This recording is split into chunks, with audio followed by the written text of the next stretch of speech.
Ya para concluir pues, el curso de otorrinolaringología, la última parte va a englobar laringe, algo de semiología y anatomía, vamos a ver, patología de la voz, exploración clínica, inflamaciones, tumores benignos, lesiones precancerosas, cáncer, emergencias y microcirugía laringea.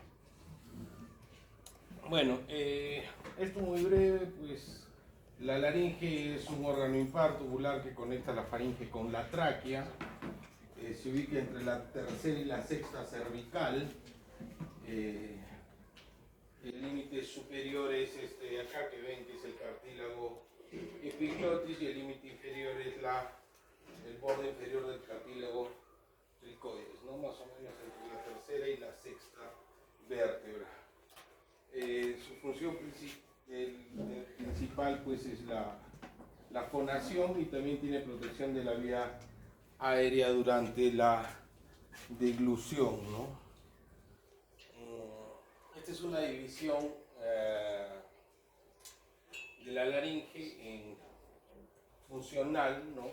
La glotis, que es la parte principal donde se encuentran las cuerdas vocales, por encima de eso hasta el cartílago epiglotis es la supraglotis, y la subglotis desde el borde inferior de las cuerdas hasta el borde inferior del cartílago cricoides. El cartílago cricoides hay que recordar que es un cartílago en anillo y en sello, es un cartílago completo. Por ahí ya empiezan por debajo de estos empiezan los cartílagos incompletos que dan lugar a la tráquea, ¿no? Ahí está. Básicamente, pues la laringe es cartílagos que están recubiertos por músculos, ¿no? Acá ven el cartílago epiglotis, ¿no? Este cartílago, cuando hay deglución, tapa toda la vía aérea y hace que se abra acá por el esófago y podamos tener deglución, ¿no? Acá están los aritenoides, las cuerdas vocales verdaderas, las cuerdas vocales falsas, la región interaritenoidea. Las cuerdas vocales se unen en la parte anterior, en la comisura anterior y la comisura posterior, ¿no? Los senos piriformes. Acá vemos una imagen tomográfica pues, donde se evidencian las cuerdas vocales, ¿no? Tres cartílagos impares y dos cartílagos pares, ¿no? El epiglotis, el tiroides y el cricoides son los cartílagos impares, y los corniculados y los aritenoides son los cartílagos pares, ¿no? Todos estos cartílagos están recubiertos por músculos y dan lugar a la laringe, ¿no? Es fibrocartilaginosa, ¿no? Y ahí importan los músculos. ¿Qué tienen que saber? Hay un músculo, como ven, todos los músculos intrínsecos son inervados por el nervio laríngeo recurrente, que es un nervio motor, pero hay un músculo que el cricotiroideo, que es inervado por el laríngeo superior, un músculo que básicamente es mixto, pero básicamente es sensitivo, ¿no?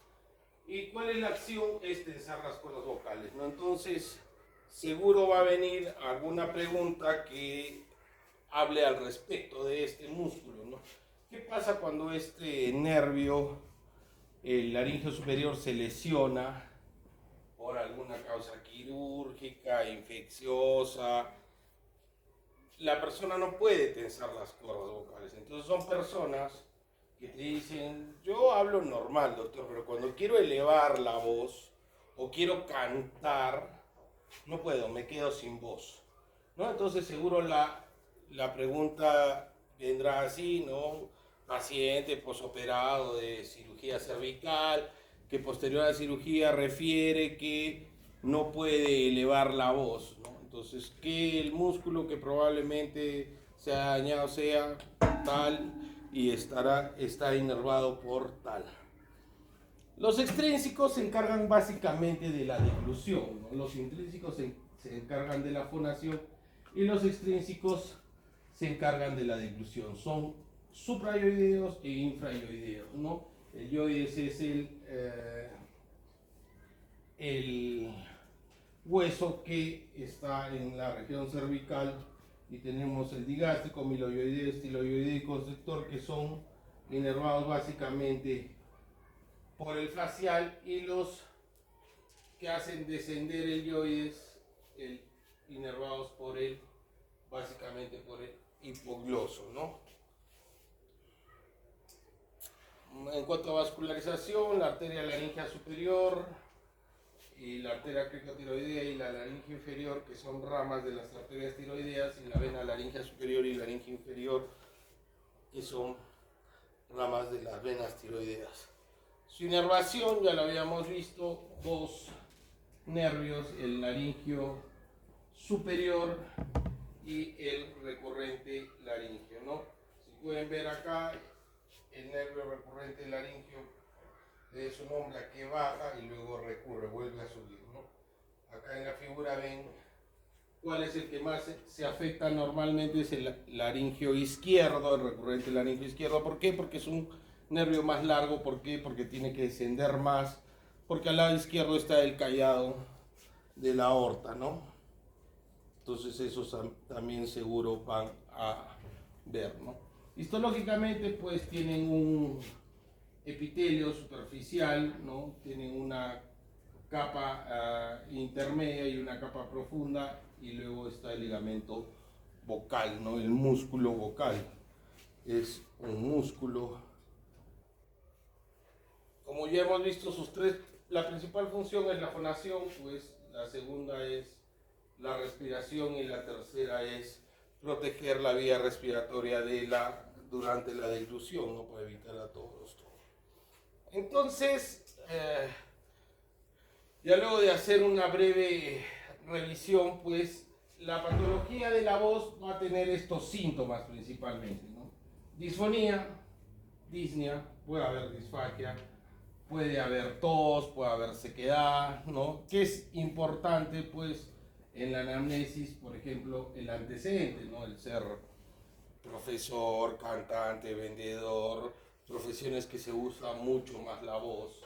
La edad es importante si hay tumoraciones que son propias de niños, como vamos a ver, o más frecuentes en niños, como son las papilomatosis, los cánceres más frecuentes en adultos. La voz, de acuerdo a la profesión, al sexo, a hábitos nocivos que pueda tener el paciente, el fumar, el tomar alcohol, el que tenga reflujo gastroesofágico, ya lo vamos a ver en las distintas patologías, ¿no?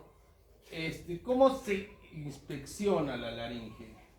Bueno, la laringe pues se puede hacer una laringoscopía indirecta. Esto que ven acá es una laringoscopía indirecta. Generalmente se anestesia la orofaringe con xilocaína al 10% en spray, ¿no? Para evitar el reflejo nauseoso, y se introduce un espejo laríngeo, que es un espejo curvo que tiene una angulación de más o menos unos 100 a 115 grados. Lo colocamos detrás de la úvula, ¿no? Ahí ven la úvula, y lo que vemos indirectamente es esto, ¿no? El cartílago epiglotis y las cuerdas vocales, ¿no? Es un examen que cada vez, bueno, lo hacemos menos. ¿Por qué? Porque ya tenemos esto, ¿no? La nasofibrolaringoscopía es un examen que nos permite evaluar de una manera más detallada, registrarla en video y ver la movilidad de las cuerdas, ¿no? Esto es lo que normalmente se ve, pues se introduce una fibra que tiene un extremo distal, que tiene una luz y una cámara, ¿no? Entramos por el piso de la fosa nasal hasta llegar al paladar blando, angulamos y de ahí vamos descendiendo. Y lo que se ve es esto, el cartílago epiglotis, esta es la base de lengua, ¿no? Ahí están las amígdalas linguales, los cartílagos aritenoides, ahí están los corniculados y articulan con las cuerdas vocales, que son dos, y ya van a ver cuando uno fona, las cuerdas se unen y queda un leve espacio posterior que permite la respiración mientras podemos estar hablando, y cuando está en reposo las cuerdas están abiertas para permitir la respiración, ¿no? Puede haber lesiones de las cuerdas, como por ejemplo pueden ver ahí, ¿no? Está tratando de fonar, esta es una parálisis de cuerda vocal, hay un cierre glótico ahí incompleto, y ahí pueden ver cómo ya ambas cuerdas se mueven y cuando está fonando estas se juntan, ¿no? Eso que permite ver la cuerda de manera lenta es una luz especial que se llama la estroboscopía, ¿no? Que es la que permite ver de una manera pausada el movimiento de las cuerdas, ¿no? Y estudios de imágenes, la tomografía y la resonancia magnética. Entonces, la patología más frecuente es la laringitis, ¿no? En todo el aparato respiratorio, la mayor parte de patologías son las causas infecciosas y dentro de esas las más frecuentes las víricas, ¿no? ¿Cuál es el síntoma principal? Pues es la disfonía, hay una inflamación de la laringe, víricas, rinovirus, adenovirus, influenza, parainfluenza, bacterianas, estreptococo, estafilococo. Generalmente en las bacterianas, pues uno a la laringoscopía ve la presencia de pus, ¿no? Generalmente en las víricas solo hay inflamación.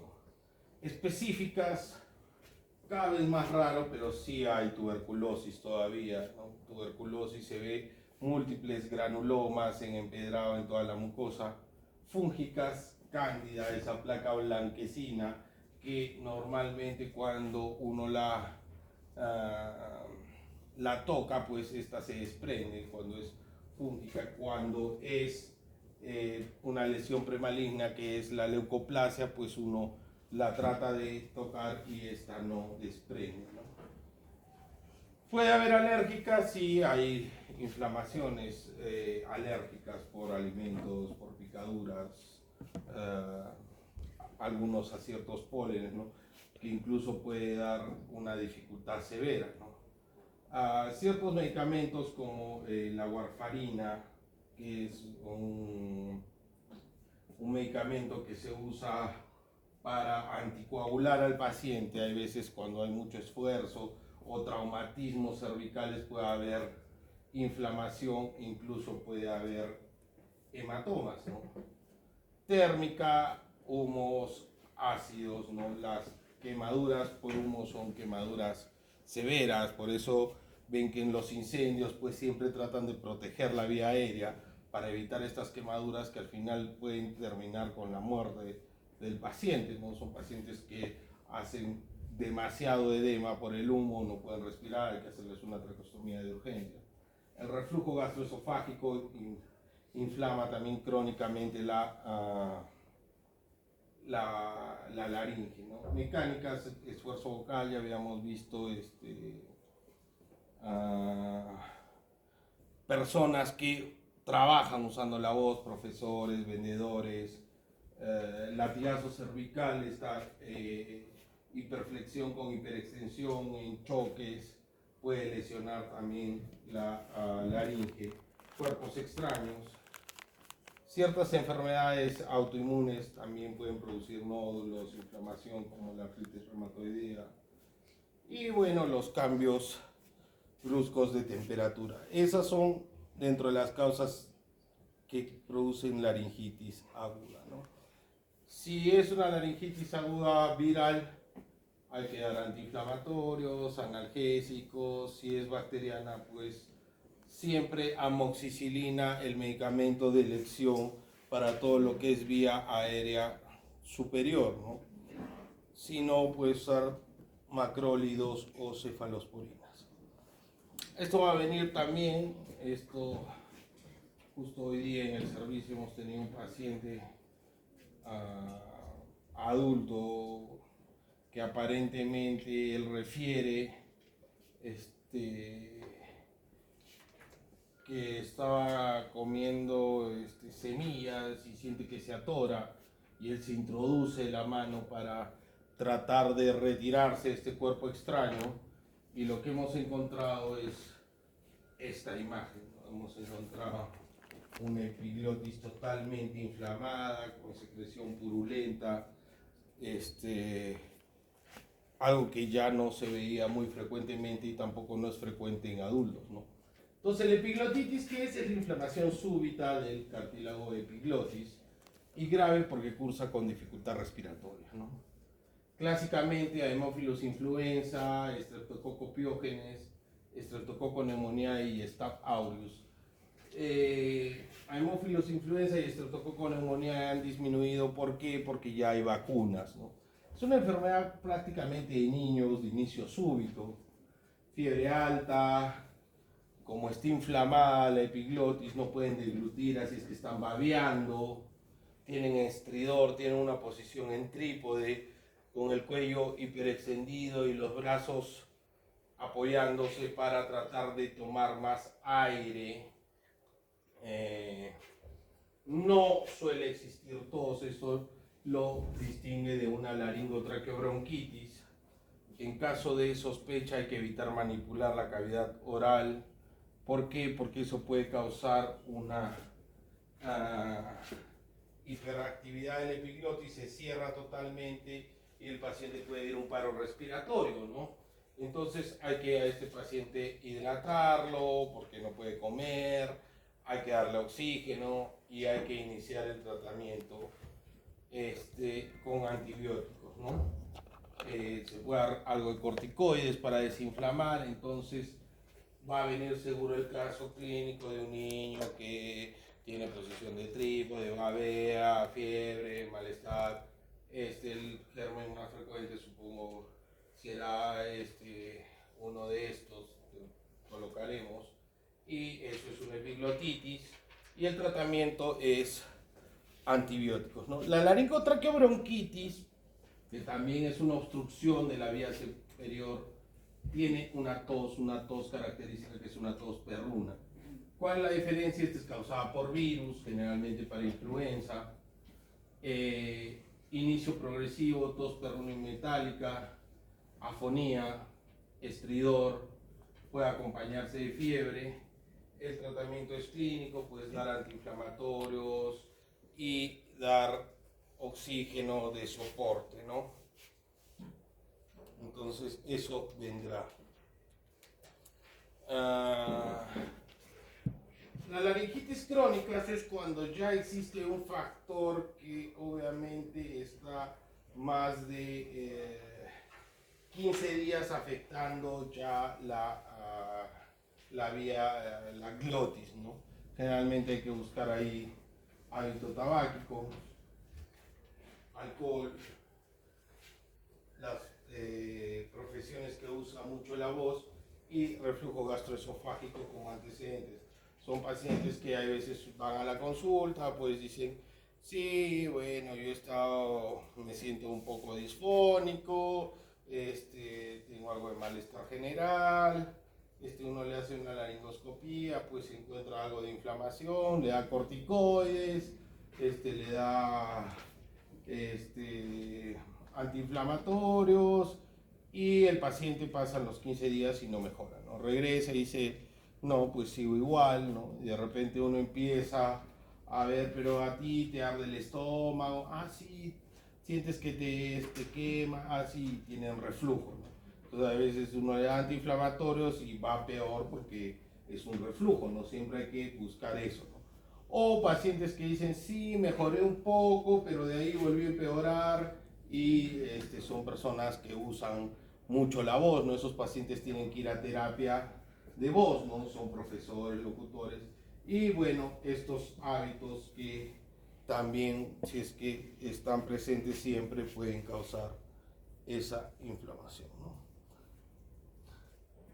Un reflujo faringolaringio, disfonía, tos, espasmos sensación de cuerpo extraño, no necesariamente hay pirosis, no siempre tiene que haber esta sensación pues urente en la retroesternal, ¿no? Esta es la imagen típica que ustedes ven en un paciente que tiene reflujo, ¿no? ¿Dónde está el esófago? El esófago está acá, ¿no? Está en la parte posterior, ¿no? Entonces el esófago siempre para cerrado, excepto que cuando hay deglución, ¿no? Entonces cuando hay deglución, esto tapa acá, esto se abre y el esfínter esofágico superior se abre y ingresa la comida al esófago, ¿no? Entonces, ustedes ven, hay un eritema marcado a predominio de la comisura posterior, porque es por proximidad, y puede haber estas imágenes, ¿no? Que son granulomas generalmente en tercio posterior de cuerdas vocales. Por eso estos pacientes tienen sensación de cuerpo extraño, tienen tos, tienen disfonía y no mejoran con tratamientos convencionales, ¿no? Uno les da ya dieta, inhibidores de bomba de protones y mejora.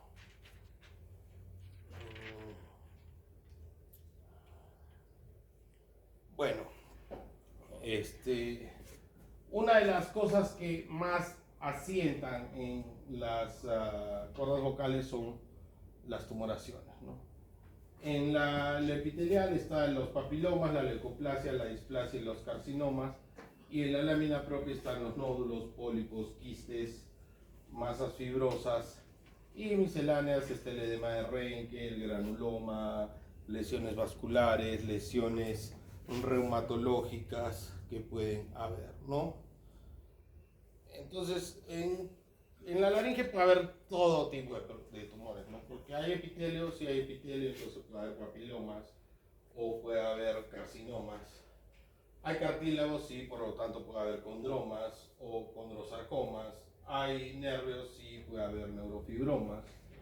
Hay glándulas, sí, puede haber adenomas, puede haber adenocarcinomas, tumores vasculares, angiomas, hemangiomas, lipomas, rhabdomiomas, rhabdomiosarcomas y tumores mixtos que están en la lámina propia, que se consideran como pseudotumores, los nódulos, los pólipos, los granulomas, santomas, y vamos a ver ahora los principales.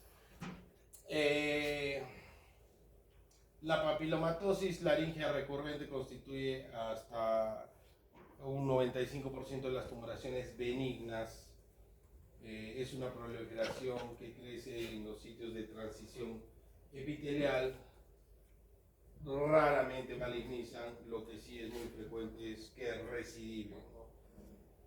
La transmisión se puede realizar de la madre a su hijo en el periodo intrauterino o durante el parto. La pubertad y la gestación son factores que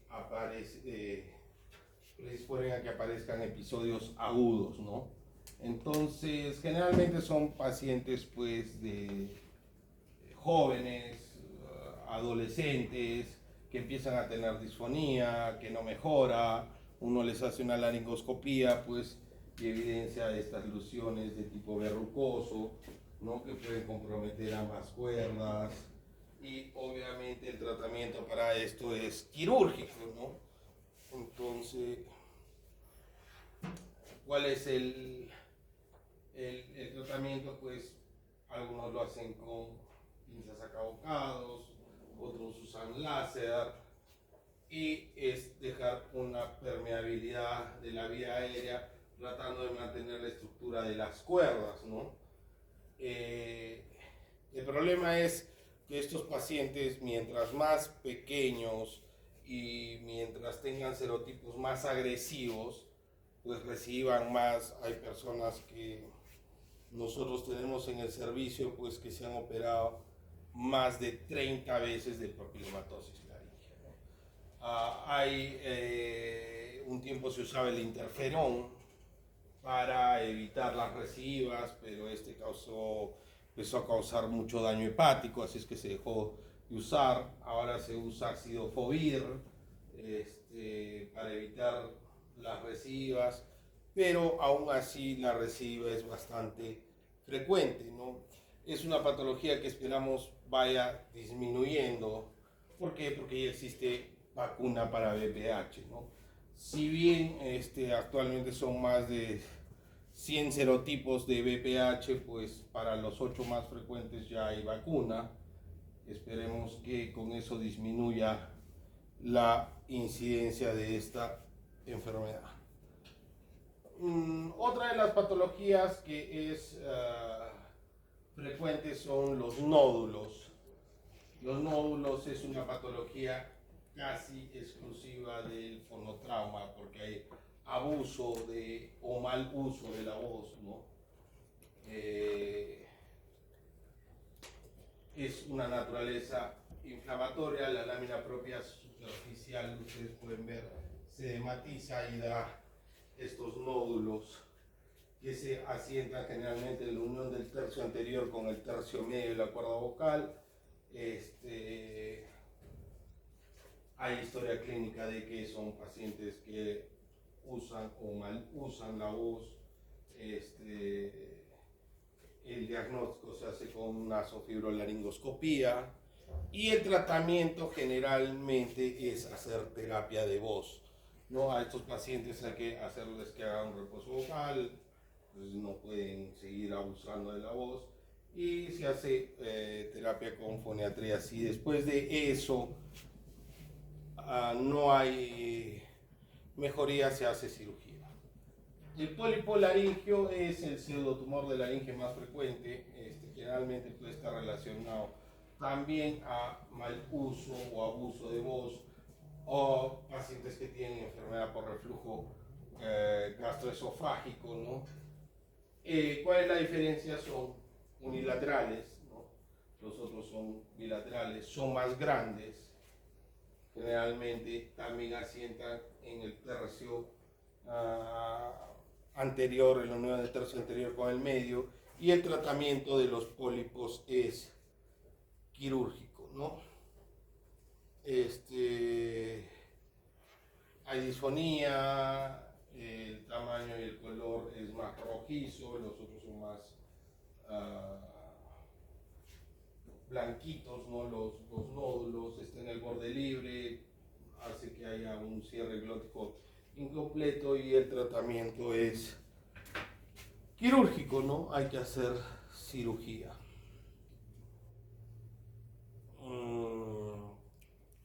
El edema de Renke. El edema es, como ustedes pueden ver, es la acumulación de fluido tipo gelatinoso a lo largo de la capa superficial de la lámina propia de las cuerdas vocales de forma bilateral, ¿no? Ustedes pueden ver la cuerda ahí abajo y cómo se ha acumulado este tipo gelatinoso, ¿no? Es irritante crónico. Yo diría el 100%, el 97% está relacionado a fumadores, personas fumadoras. Algo ya más alejado del reflujo gastroesofágico, ¿no? ¿Qué hay que hacer? Hay que hacer un tratamiento médico. Generalmente hay que decirle a estas personas que abandonen el hábito tabáquico, hay veces dar inhibidores de bomba de protones, hacer terapia de voz y con eso mejora. Si no mejora, hay que hacer una decorticación de la cuerda, ¿no? ¿Qué se hace?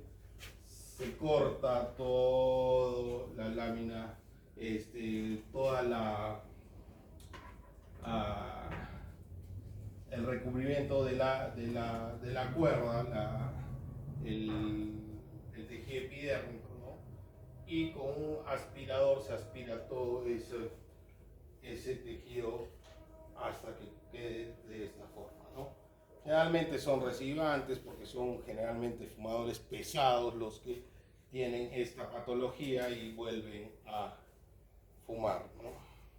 Entonces ya saben, el tratamiento médico, si no mejora, el tratamiento quirúrgico. El otro tumor que sí está relacionado mucho más a reflujo o traumatismos, intubaciones a veces que son difíciles, pacientes tosedores crónicos, es el pseudotumor de laringe producido por un trauma continuo, ¿no? Ubicación tercio posterior, generalmente la cuerda, por eso más que afectación de la voz, que sí la tienen, causa sensación de cuerpo extraño, ¿no? Te dicen, doctor, siento que tengo algo ahí. Uno les hace obviamente la nasofibroscopía y evidencia la tumoración en tercio inferior de cuerda vocal a nivel de comisura. ¿Qué hay que hacer? Pues hay que dar tratamiento para lo que esté afectando esto, ¿no? Si es el reflujo, hay que dar tratamiento para el reflujo. Si es un paciente tosedor crónico, hay que dar tratamiento para la tos. Si es secundario una intubación, hay que dar antiinflamatorios y esperar generalmente de 3 a 6 meses y hacer una nueva laringoscopía. Si no mejora, se puede hacer un tratamiento quirúrgico, ¿no? Una exéresis. Ahí está un granuloma posintubación, poscirugía y por reflujo, ¿no? Todos en el tercio posterior de la cuerda, ¿no?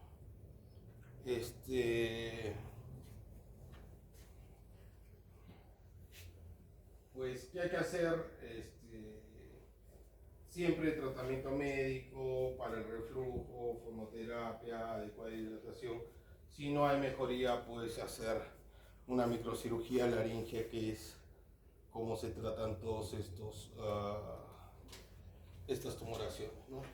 Los quistes, pues, generalmente son asintomáticos, son descubiertos generalmente en exámenes de rutina, porque pueden ocupar cualquier parte de la cuerda, generalmente la parte anterior, puede estar en las cuerdas falsas, en la comisura posterior. Son acúmulos de líquido, entonces no generan mayor molestia, ¿no?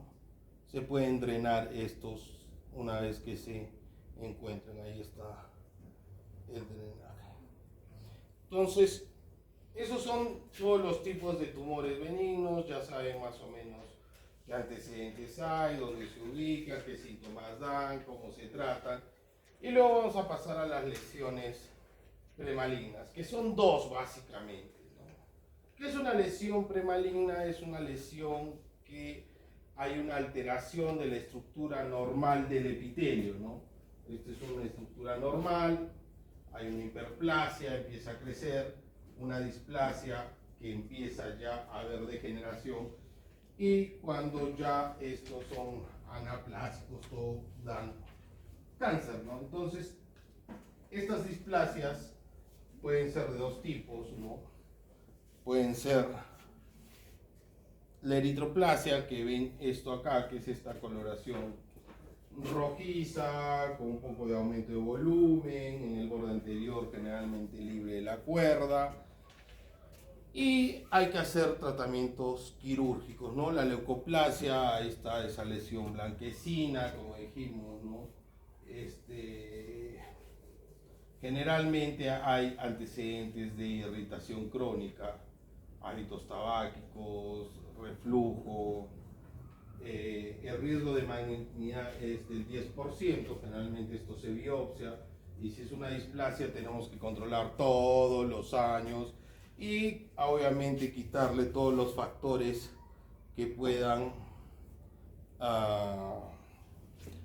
causar, pues, mayor irritación crónica, ¿no? Hábitos tabácicos, alcohol, reflujo, dietas, que siempre esté bien hidratada, que haga terapia de voz, porque si no esto puede ir hacia el cáncer de laringe, ¿no? Generalmente son pacientes mayores, entre la quinta y la sexta década de la vida. Como habíamos visto, había una división en supra, glotis, glotis y subglotis. Es importante, sí. ¿Por qué? Porque el más frecuente es el glótico.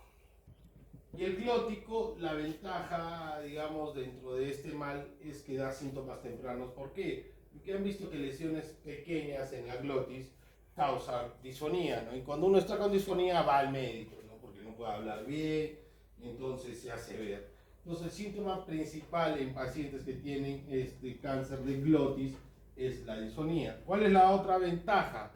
Que la glotis no tiene drenaje a cervical, por lo tanto no da metástasis a ganglios linfáticos. Y generalmente, como se detecta en estadios iniciales, pues no requiere más que cirugías generalmente o radioterapia. El de la supraglotis, como la supraglotis es mucho más amplia, generalmente crecen más, dan metástasis a región cervical y el pronóstico sí es menos favorable en estos pacientes. Estos pacientes generalmente tienen disfagia y sensación de cuerpo extraño.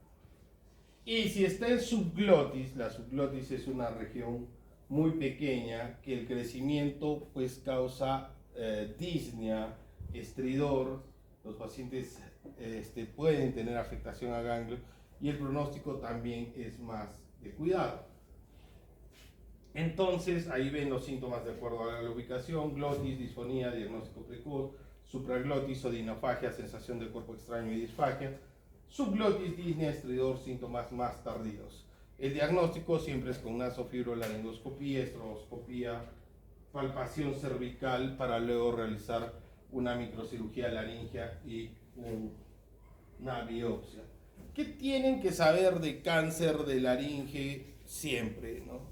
En general, de todos tumores, ¿no? En los tumores, una vez que ustedes descubran, vean que hay un tumor en cualquier parte, sea en mama, sea en laringe, sea en cavidad oral, todo, pues tienen que hacer una biopsia, ¿no? Lo único que les determina saber si es bueno o malo es una biopsia, no hay otro examen que no sea la biopsia, ¿no?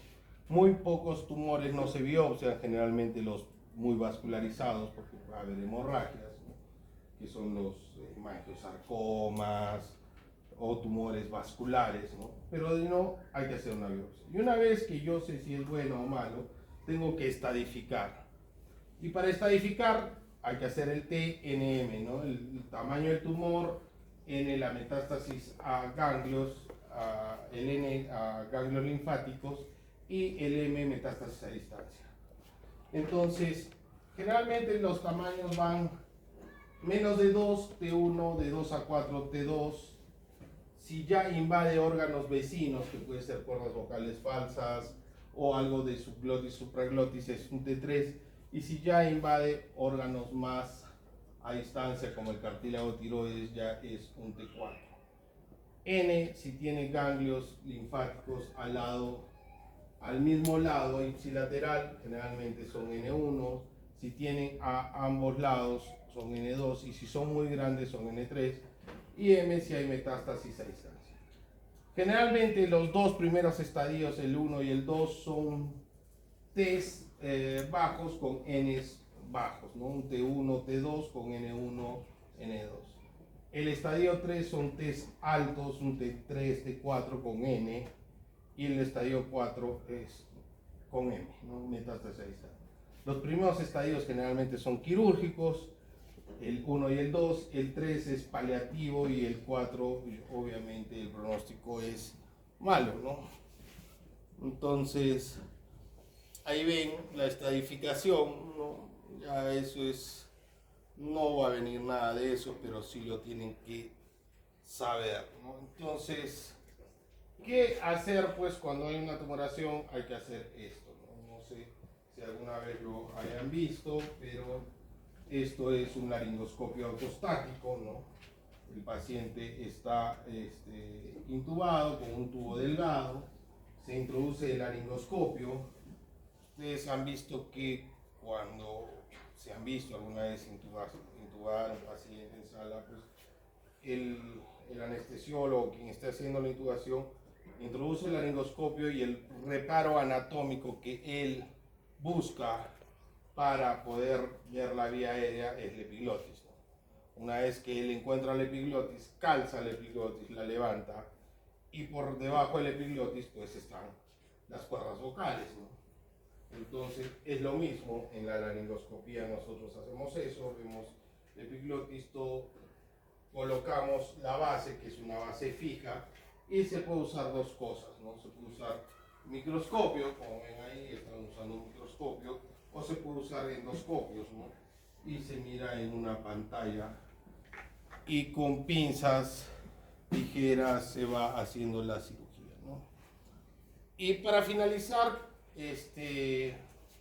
emergencias laringeas es el compromiso agudo de la vía aérea por obstrucción laringea que puede comprometer la vida del paciente.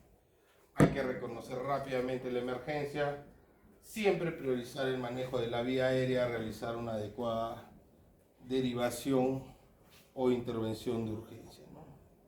Ahí están las causas infecciosas, habíamos visto la epiglotitis, abscesos por faringe que se extienden hasta laringe, traumatismos, fracturas laringeas, trauma cerrado cervical, alérgicos, el edema neurótico. Bueno, un edema neurótico hay que poner pues corticoides, antihistamínicos y siempre permeabilizar la vía aérea. Neoplasias son más raras, pero puede haber por tumores, generalmente los tumores tienen crecimiento más larvado, cuerpos extraños y funcionales como los laringoespasmos, ¿no? Síntomas: disnea, estridor, disfonía, tos, cialorrea, cianosis, sensación del cuerpo extraño, ¿no? Como ya habíamos visto, esto sí lo tienen que tener porque van a venir un par de preguntas seguro de esto. Las cuerdas vocales ya habíamos visto en ese video, pues, ¿qué pasa cuando uno fona? Esto pasa, ¿no? Las cuerdas se cierran y dejan un espacio posterior en la comisura para que entre aire. Y cuando están en reposo, pues están abiertas, ¿no? Entonces, cuando hay parálisis de una cuerda, la otra se mueve, entonces, ¿qué pasa? No llegan a coaptar, hay disfonía, pero no hay disnea, ¿no? El paciente está ronquito, pero puede respirar adecuadamente. Pero cuando hay parálisis bilateral y ambas cuerdas se paralizan, hacen una parálisis en abducción, lo que se llama. Entonces las cuerdas están pegadas, el espacio para respirar es muy pequeño. Entonces el paciente generalmente tiene una disnea severa, pero con una voz normal, ¿no? Tú le hablas, ¿cómo te llamas? Juan Pérez. Está bien. Al toque se cansan estos pacientes, hay que hacerles traqueostomías de urgencia, ¿no? Esta sí es una emergencia, pues que tienen que sospecharla muchas veces, que es la obstrucción súbita después de una ingesta alimenticia generalmente, ¿no? O en niños después de que están a veces metiéndose un juguete a la boca, ¿no? Estos son, pues, al toque empiezan con una tos, tratan de hablar, pero como no puede entrar el aire, tienen afonía, ¿no? Empiezan a tener disnea, empiezan a desesperarse, se empiezan a tener una coloración azulada, ¿no? Entonces, ¿qué hay que hacer? Hay que hacer esto, pues, la maniobra de Heimlich, pararse detrás de la persona, rodeando por la cintura con los brazos, formar con una mano un puño, colocarlo al lado del pulgar y esto por encima del ombligo, tratando de abajo hacia arriba, ¿no? ¿Cuál es el objetivo? Que todo el aire que hay en el estómago al hacer las compresiones bruscas salga por la vía digestiva y trate de expulsar el paciente el cuerpo extraño, ¿no? Bueno, esto ya es, si es que estás solo y te pasa eso, pues en un respaldar de una silla, ¿no? Si los pacientes son niños, pues hay que colocarlos de cúbito ventral, pues, y dar palmadas interescapulares y luego puedes hacer la presión a nivel, con un par de dedos a nivel del epigastrio, ¿no? Bueno, eso es todo. Si tuvieran alguna duda, algo...